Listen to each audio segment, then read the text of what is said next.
تو اس لیے آپ نے جب ذمہ داری لی تو پھر آپ کو ان کو پراپر ان کی دیکھ بھال کریں اور ان کو کھانا وانا دیں۔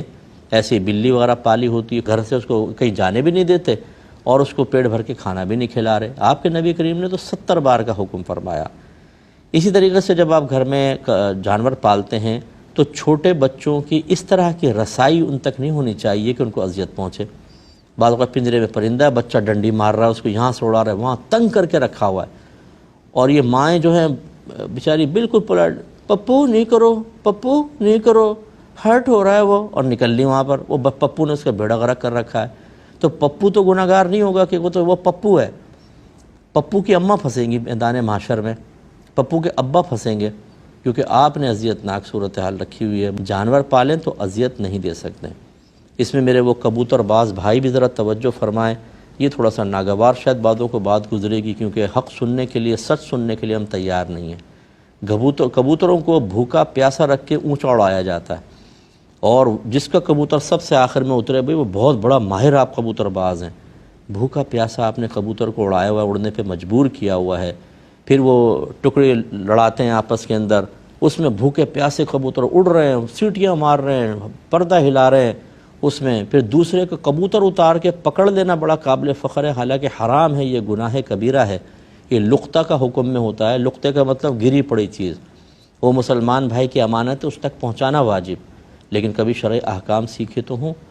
تو پھر ان جانوروں کو زیادہ کھلاتے پلاتے اس لیے نہیں ہے کہ ہلکے پھلکے ہوں گے تو تیزی کے ساتھ اڑیں گے، تو ان کو تھوڑا بہت وہ، بلکہ تو پانی ڈالتے ہیں بعض اوقات، تو اس لالچ میں اتر آتے ہیں، تھوڑا بہت دانہ ڈالا، بھوکے پیاسے کبوتر بیچارے۔ تو یہ جو کبوتر باز لوگ ہیں، ان کی بھی آخرت بہت شدید خطرے میں ہے۔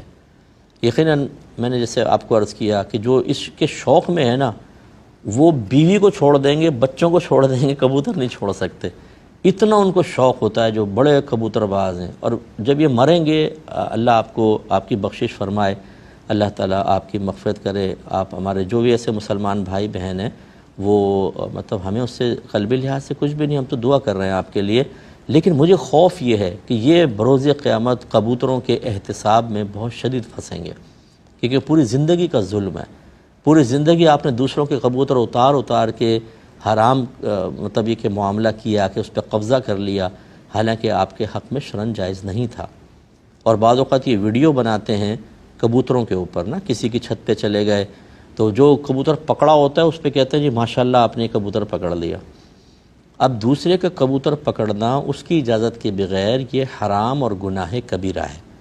اور آپ اس پہ کلمہ تحسین کہہ رہے ہیں ماشاءاللہ آپ نے کبوتر پکڑ لیا، یہ تو ایمان کے لیے بھی بہت شدید خطرہ ہے۔ تو جتنے یہ ویڈیو بنا کے ہمدردی کے اندر آپ ڈال رہے ہیں یوٹیوب کے اوپر، میں ان بچوں سے گزارش کرتا ہوں کہ بیٹا تھوڑا سا دین سیکھ لیجئے آپ، اگر آپ کچھ کرنا چاہتے ہیں، اپنی ویڈیو آپ چاہتے ہیں کہ لوگ دیکھیں، اس کو یہی شوق ہوتا ہے آپ کا، ورنہ آپ کو کیا فائدہ کسی کی چھت پر جا کے اس کے کبوتر دکھانے کا۔ لیکن آپ جب ایسے کلمات کہتے ہیں تو یاد رکھیں ان پر بھی اللہ کی طرف سے گرفت ہو سکتی ہے۔ رحمت کونین صلی اللہ علیہ وسلم نے ارشاد فرمایا کہ بعض اوقات انسان اپنی زبان سے ایک کلمہ نکالتا ہے اور اسے اس کی برائی یا قباحت کا احساس بھی نہیں ہوتا، اور وہی کلمہ اسے جہنم میں لے جانے کا سبب بن جاتا ہے۔ اس لیے یہ بڑے خطرات ہیں ہمارے اس میں۔ اسی طریقے سے جو کبوتر بیچ رہے ہوتے ہیں نا، اب ان کی اپنی مجبوریاں ہوتی ہیں، بہرحال اللہ،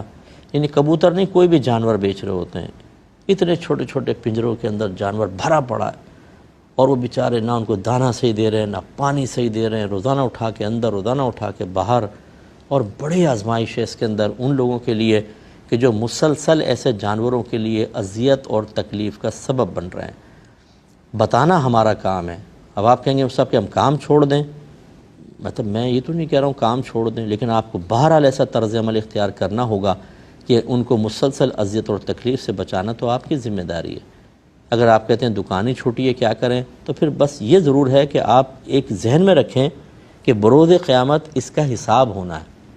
اب اللہ تبارک و تعالیٰ آپ کے ساتھ کیا معاملہ کرتا ہے، جو مجبوری آپ مجھے بتانا چاہ رہے ہیں صاحب دکان چھوٹی ہے، جانوری تو رکھنا ہے، یہی اللہ کی بارگاہ میں پیش کر دیجئے گا۔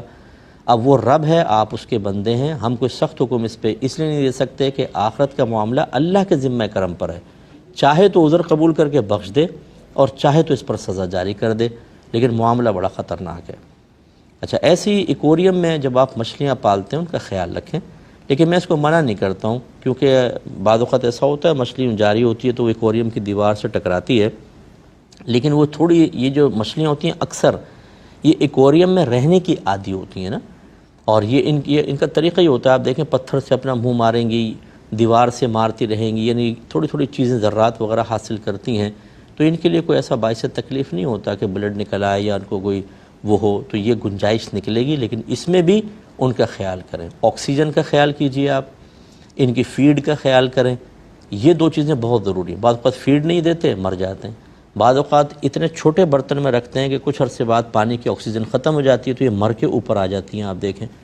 اب عام لوگوں کو پتہ ہی نہیں ہوتا کہ جی کیوں مر گئیں، بھئی آکسیجن کی کمی کی وجہ سے مری ہیں، آپ کو اس میں آکسیجن سلنڈر لگانا چاہیے تھا، آکسیجن کا مشینیں آتی ہیں چھوٹی چھوٹی ایکویریمز کے لیے، وہاں سے آپ لا کے اس کو لگاتے